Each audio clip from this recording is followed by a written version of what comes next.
حسین حسین حسین حسین حسین حسین یا حسین حسین الغریب الغریب۔ اس کے اوپر کسی کا کوئی اختلاف نہیں ہے کہ بی بی نے یہ وصیت فرمائی کہ ان کے جنازے کو رات کی تاریکی میں اٹھایا جائے، اور نہ صرف یہ کہ وصیت فرمائی بلکہ امیر المومنین نے عملاً یہی انجام بھی دیا۔ دنیا اسلام کا اتفاق ہے کہ بی بی کا جنازہ دن کی روشنی میں نہیں اٹھا، رات کی تاریکی میں اٹھا۔ سب کا اتفاق ہے کہ ان کے جنازے پر اور ان کی نماز پر شرکت کرنے والے لوگوں کی تعداد انتہائی کم تھی۔ سب جانتے ہیں کہ بی بی کے جنازے میں اور ان کی نماز میں اس زمانے کے جو دنیا اسلام کے سرکردہ افراد تھے، کم سے کم ظاہری طور پر ان میں سے کوئی شریک نہیں ہو سکا۔ سب کو معلوم ہے کہ جب بی بی کا جنازہ دفن ہو چکا، اس کے بعد مسلمانوں کو یہ پتہ چلا کہ بی بی کا جنازہ دفن ہو چکا۔ یہ بھی جانتے ہیں کہ یہ سب کچھ کسی اتفاق رائے سے نہیں ہوا۔ اب یہاں تک جو میں نے آخری جملہ استعمال کیا، یہ وہ جملہ ہے جو معاملے کو کسی حد تک کھولتا ہے، ورنہ اگر پہلے والے جملات کو سنیں، جنازہ رات میں اٹھا، شرکت کرنے والے انتہائی کم لوگ تھے، قبر کا نشان پتہ نہیں چلا، ان تمام باتوں کو سادگی میں بی بی کی سیرت کو نہ سمجھنے کے نتیجے میں ایک سادہ وجہ بیان کر کے تعبیر کر دیا گیا، اور اس کی ایک سادہ سی وجہ یہ بیان کی گئی کہ چونکہ بی بی پردے کی شدت سے قائل تھیں، لہذا انہوں نے کہا کہ ان کا جنازہ رات کو اٹھے۔ یہ تعبیر کی لوگوں نے کہا کہ چونکہ وہ پردے کی قائل تھیں، لہذا انہوں نے کہا، میں کہہ رہا ہوں یہ تعبیر صحیح نہیں ہے، انہوں نے یہ کہا لوگوں نے کہ چونکہ پردے کی قائل تھیں لہذا دوسروں کو جنازے میں شریک ہونے سے روک دیا۔ اسی خاطر لوگوں کو یہ بھی پتہ نہیں چلا کہ قبر کا نشان کہاں پر ہے، اور کہا کہ یہ سب اس وجہ سے ہوا کہ بی بی شدت سے پردے کی قائل تھی۔ میں کہوں گا کہ اگر ظاہری طور پر کوئی اس کو کہے تو میں تقریباً گارنٹی سے کہہ رہا ہوں کہ آج سے 25-30 سال پہلے تک بھی حتیٰ کچھ اہل بیت کے چاہنے والے بھی اس وجہ کو قبول کر لیتے تھے، اور اس کو اپنے ذہن کے اندر تصور میں لے آتے تھے کہ چونکہ پردے کی معتقد تھیں اور پردے کے اوپر شدت سے اصرار تھا، لہذا ان کاموں کو اس طریقے سے انجام دیا گیا۔ اور ہم یہ عرض کریں گے کہ یہ بی بی کی شخصیت کے ساتھ ہونے والی ناانصافیوں میں سے ایک ناانصافی ہے کہ ہم بی بی کے تمام کاموں کو صرف ایک وجہ کے اندر چھپانے کی کوشش کر رہے ہیں۔ تو ہمیں اپنے آپ سے سوال کرنا پڑے گا کہ کیا یہ تفسیر صحیح ہے بی بی کے معاملے میں؟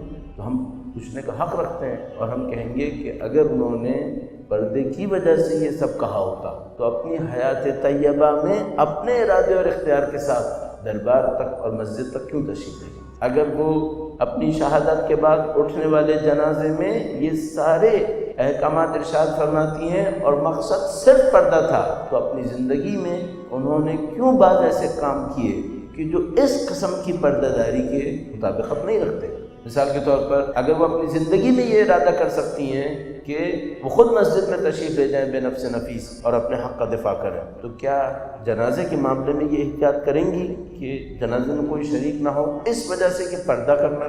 ہمارے پاس روایت موجود ہے کہ جب بی بی کو یہ خبر ملی کہ جنگ احد میں اللہ کے رسول زخمی ہوئے ہیں، تو بی بی خود میدان جنگ میں تشریف لے گئی۔ تو جو بی بی اپنے وجود مقدس کے ساتھ اپنی حیات طیبہ میں، جبکہ شاید واجب قربتاً اللہ بھی نہ ہو، اللہ کے رسول کی جان دانتوں کے ٹوٹنے سے خطرے میں نہیں تھی، شاید کوئی اور طبیب بھی علاج کروا سکتا تھا، اس کے باوجود بی بی خود تشریف لے گئی میدان جنگ کے اندر، اپنے والد کے زخم کا خود علاج کیا۔ یہ کہنا کہ بی بی پردے کی وجہ سے یہ سارے احکام ارشاد فرما رہی تھی، یہ بی بی کی ذات کے ساتھ ناانصافی ہے۔ ہمیں سوچنا پڑے گا کہ بی بی یہ کام کیوں کر رہی تھی۔ اگر میں پھر بھی کہوں کہ ہم اس کو لے کر چلیں تو ہمارے سامنے ایک اور سوال اٹھتا ہے، کیا مسلمانوں نے اس پہ اتفاق کیا تھا؟ کیا جو مسلمان شریک نہیں ہوئے تھے انہوں نے اسے قبول کیا تھا کہ وہ بی بی کے پردے کے احترام میں شریک نہیں ہوں گے؟ ہم دیکھتے نہیں، ہرگز ایسا نہیں۔ جو شریک نہیں ہوئے وہ کسی بھی وجہ سے شریک ہونا چاہتے تھے۔ اگر یہ ہوتا کہ بی بی نے وصیت کی تھی کہ میرے پردے کے احترام میں یہ کرنا، تو پھر ان لوگوں کو یہ کہہ لینا چاہیے تھا کہ چونکہ بی بی نے پردے کے احترام میں ہمیں آنے سے منع کیا تھا، ہم بھی نہیں گئے، تو نہ جانے پر ان کو کسی مشکل کا سامنا نہیں کرنا چاہیے تھا۔ جبکہ ہم دیکھتے ہیں کہ انہوں نے اپنے آپ کو سخت پوزیشن میں دیکھا نہ جانے کی وجہ سے، اور یہاں تک معاملہ اختلاف میں گیا کہ انہوں نے امیر المومنین کو دھمکی دی کہ ہم مدینے کی مٹی کو کھود دیں گے، یہاں تک کہ قبر کو ظاہر کریں۔ اگر معاملہ صرف پردے داری کی خاطر وصیت کرنے کا تھا تو دوسرے مسلمانوں نے اختلاف کیوں کیا؟ ان کو اختلاف نہیں کرنا چاہیے تھا، ان کو اس میں کوئی پیغام نہیں لینا چاہیے تھا سیاسی لحاظ سے اپنے لیے مشکل کا، لیکن ہم دیکھتے نہیں، انہوں نے فوراً احساس کیا کہ ہم مصیبت میں پڑ جائیں گے۔ اور یہ وہ نقطہ ہے جس کے اوپر بعد میں آنے والے ائمہ نے دلیل بھی پیش کی ہے۔ ہمارے پاس روایت موجود ہے کہ امام نے کسی کی پوچھنے پر یہ کہا کہ تم مسلمانوں سے جن کے سامنے یہ معاملہ واضح نہ ہو یہ سوال رکھو کہ کیوں ایسا ہوا کہ جب رسول اللہ کی بیٹی کا جنازہ اٹھا تو اس میں شرکت کرنے والے لوگ بہت کم تھے، کیوں ایسا ہوا؟ اور کیوں ایسا ہوا کہ رسول کی صاحبزادی کے قبر کے نشان کو کم سے کم اس وقت چھپایا گیا، کم سے کم اس وقت چھپایا گیا؟ اس میں تھوڑی سی باریکی ہے۔ ممکن ہے کوئی ہم سے یہ کہے کہ نشان چھپا ہوا نہیں ہے، اور کوئی یہ کہے کہ جنت البقیع میں جو بی بی کا روضہ ہے وہی اصلی روضہ ہے، تو وہ اس دلیل سے نکلنے کی کوشش کرے۔ تو ممکن ہے مثال کے طور پر آپ آج کے کسی اور فکر کے اوپر عمل کرنے والے سے پوچھیں کہ کیوں بی بی کا روضہ مخفی ہے، وہ کہے کہ مخفی نہیں ہے، بی بی کا روضہ جنت البقیع میں ہے، اس پر ایک روضہ بنا ہوا تھا، ہاں آل سعود نے اس کو مسمار کیا، تو وہ یہ کہے کہ بی بی کا قبر کا نشان مخفی نہیں ہے، معلوم ہے، تبھی تو روضہ مسمار ہوا ہے۔ اس کے سامنے ہمیں یہ کہنا پڑے گا، کیا یہ قبول کرتے ہو کہ جب بی بی کی تجہیز اور تکفین ہوئی اس وقت قبر کا نشان کم سے کم چھپایا گیا تھا؟ یہ ناقابل انکار ہے، کیونکہ روایات کے اندر موجود ہے کہ جب امیر المومنین دفن سے فارغ ہوئے اور اگلے دن لوگوں کو خبر ملی کہ بی بی کا لاشا دفن ہو چکا ہے، انہوں نے اصرار کیا کہ ہم نے لاشے کے اوپر نماز پڑھنی ہے۔ اس کا مطلب یہ ہے کہ لاشے کو دفنایا گیا ہے اور مسلمانوں کو خبر نہیں ہو سکی ہے۔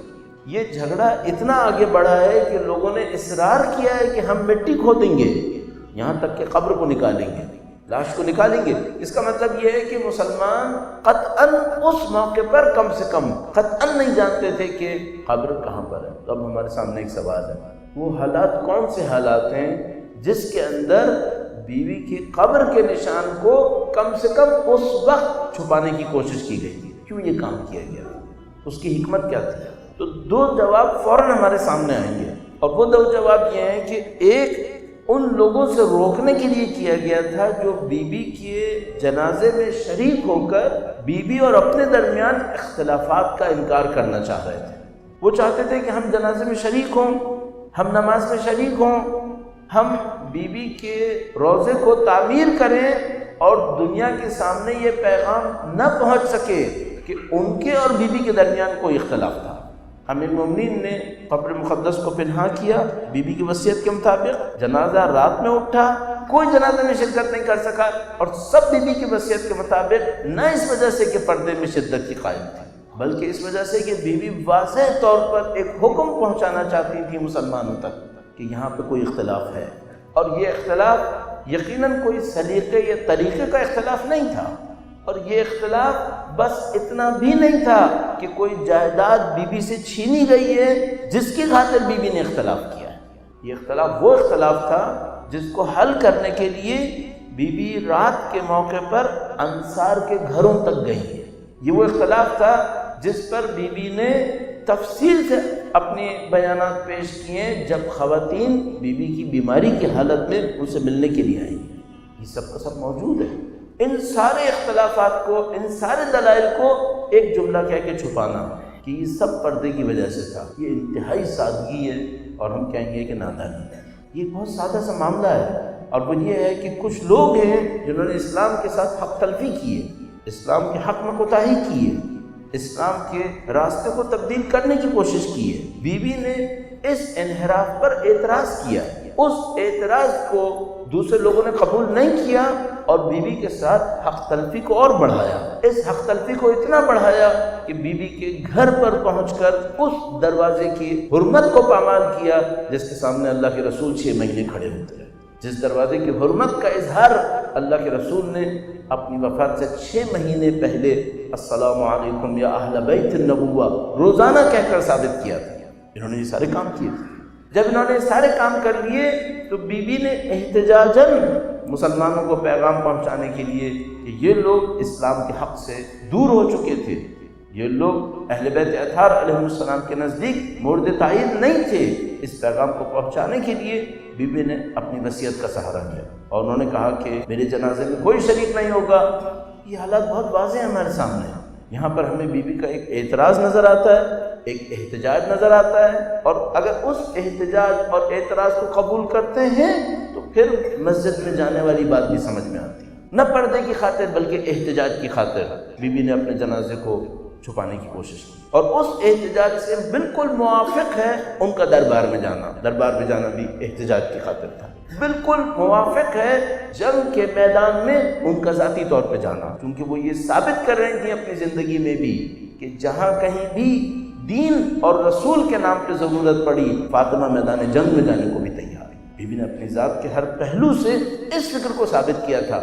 یہ ہماری نادانی ہوگی کہ ہم بی بی کے تقوی اور پرہیزگاری کو دیکھتے ہوئے ان کی ساری سیاسی تدبیر کو ایک پردے کے پیچھے چھپانے کی کوشش کریں، اور ہم نہیں در حقیقت دشمن یہ کام کرے اور ہم لوگ اپنی سادگی کی وجہ سے اس سازش میں پھنس جائیں کہ وہ یہ کہے کہ جو کچھ بی بی نے کیا صرف پردے کی خاطر تھا، اور ہم قبول کر لیں کہ ہاں یہ صرف پردے کی خاطر تھا۔ یہ پردے کی خاطر نہیں تھا، یہ ایک پیغام تھا دین اسلام کی حفاظت کے لیے، اور وہ پیغام ہم لوگوں کو سمجھنے کی ضرورت ہے کہ بی بی معترض ہے ان سب حق تلفیوں پر جو امیر المومنین کے ساتھ کی گئی۔ لہٰذا ہمارے پاس موجود ہے بیان کہ بی بی نے انصار کے پاس جا کر کہا کہ تم نے کیوں علی کا ساتھ نہیں دیا، یا جب خواتین آئیں تو انہوں نے اس بات کو بیان کیا کہ چونکہ تم نے علی کا ساتھ نہیں دیا اب معاشرے میں ظلم پھیلے گا، اب معاشرے میں نامنی آئے گی۔ تو بھی ان تمام معاملات کی طرف تفصیل سے رہنمائی فرما رہی تھی، اور اس معاملے کے اندر انہوں نے اپنی ذات سے قربانیاں دی ہیں جن قربانیوں کو ہمیں سمجھنے کی ضرورت ہے، اور یہ صرف اسی صورت میں ہم سمجھ پائیں گے۔ میں اعزان محترم تھوڑا سا اور چند منٹس لے کر آپ کے عرض کروں گا، اس نادانی میں ہم کیوں پھنسے، کیوں ایسا ہوا کہ ہم بی بی کے اتنے واضح دلیل کو نہیں دیکھ سکے، اور ہم میں سے کچھ لوگوں نے کہا کہ ہاں پردے کی خاطر کیا۔ اس کی صرف ایک وجہ تھی، ہم نے اپنے ذہن میں ایک اور بٹھائے ہوئے جملے کو قبول کر لیا، اور وہ ایک اور جملہ جو ہمارے ذہن میں بٹھایا گیا تھا وہ یہ تھا کہ اہل بیت اتنے مقدس ہیں اور بی بی کی ذات اتنی مقدس ہے کہ ان کا کیا کام کہ حکومت کون کرے گا۔ پہلے ہمارے ذہن میں یہ جملہ ڈالا گیا کہ چونکہ ان کا تقدس زیادہ ہے لہذا وہ حکومت کے معاملے میں کچھ نہیں کہیں گے، چونکہ وہ حکومت کے معاملے میں کچھ نہیں کہیں گے تو کوئی حکومت کرے وہ اس کے اوپر کوئی اعتراض نہیں کریں گے۔ تو ان کو حکومت سے کوئی سروکار نہیں تھا، تو جو کچھ کیا یہ کیا کیا، کہا یہ پردے کی خاطر کیا۔ کیوں حکومت سے سروکار نہیں ہے؟ اللہ کے رسول تشریف لائے تو کیا حکومت نہیں بنائی تھی؟ یہ جو غدیر خم میں اللہ کے رسول نے اعلان کیا تھا یہ امیر المومنین کی حکومت کا اعلان نہیں تھا کیا؟ اگر حکومت کا اعلان نہیں تھا تو کیا یہ صرف مانوی رہبری کا اعلان تھا؟ اور حکومت کوئی بھی کرے کہ اللہ کے رسول یہ کہنا چاہ رہے تھے، یا اللہ کے رسول یہ کہنا چاہ رہے تھے کہ تمام معاملات میں جن میں میں تم پر حاکم ہوں ان تمام معاملات میں علی تم پر حاکم ہے۔ اور ہم جانتے ہیں کہ حسینیت اور یزیدیت کا معاملہ بھی یہی ہے کہ اگر ہم اس بات کو سوچنے لگیں کہ حکومت سے اہل بیت کا کیا سروکار، تو پھر ہم حسینیت کو نہیں سمجھ سکتے، پھر ہم کبھی نہیں سمجھ پائیں گے کہ حسینیت کیا ہے، اور ہم یہ کہنے پہ مجبور ہو جائیں گے کہ ہمیں حسینیت زندہ باد اور یزیدیت مردہ باد نہیں سمجھ میں آتی، کیونکہ ہم اس اصل اور اس اساس کو بھولنے کی کوشش کر رہے ہیں۔ وہ اصل اور وہ اساس کہ جو بی بی کے ان تمام وصیتوں اور اعمال کے پیچھے واضح طور پر موجود تھی، اور وہ اصل اور اساس کیا ہے؟